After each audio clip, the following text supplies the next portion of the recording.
City হওয়া উচিত এরকম, যেখানে আমি রয়েছি ঠিক সেরকম। এবার কীরকম সেটা তোমাদের দেখাচ্ছি। রাস্তাঘাট পরিষ্কার পরিচ্ছন্ন এবং ওয়েল অর্গানাইজড হওয়া উচিত।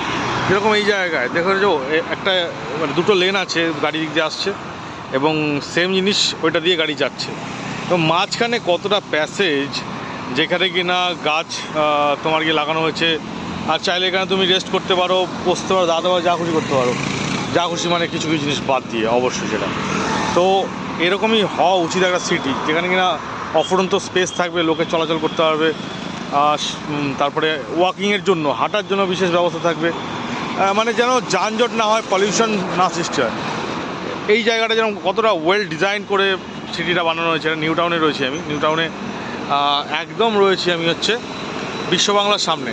নিউ টাউন, কলকাতার মধ্যে নিউ টাউন তো বুঝতেই পারছো বস, নিউ টাউন মানে নিউ, নতুন টাউন। তো কলকাতার একটা এক্সটেনশন বলতে পারে, এটা কলকাতা ইনক্লুডিং, মানে এটা কলকাতার অন্তর্গত, কিন্তু এই জায়গাটা নতুন হয়েছে, কলকাতার এক্সটেনশন হিসাবে বলা যেতে পারে। তো এটা পরবর্তী সময় হয়েছে এবং যেহেতু পরবর্তী সময় হয়েছে তো খুব ভালো ডিজাইন করে বানানো হয়েছে সিটিটাকে।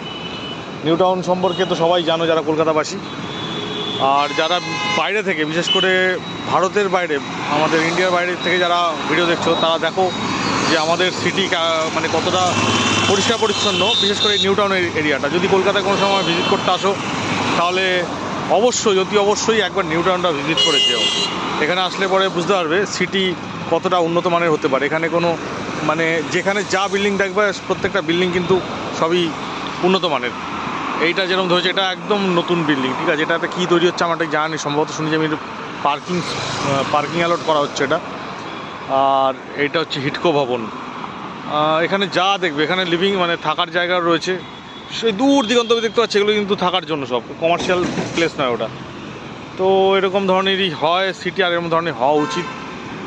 তো এখানে আসলে পরে বেশ মানে ভালোই লাগে বলতে গেলে। এটা তো দিনের বেলা, রাতের বেলা আসলে এই জায়গায় অনেক জায়গায়, বিভিন্ন জায়গায় সব এলইডি স্ট্রিপ লাগানো রয়েছে, এগুলো সব রাত্রেবেলা জ্বলবে, এই দেখো, তখন এই জায়গাটা আরও বেশি সুন্দর লাগবে।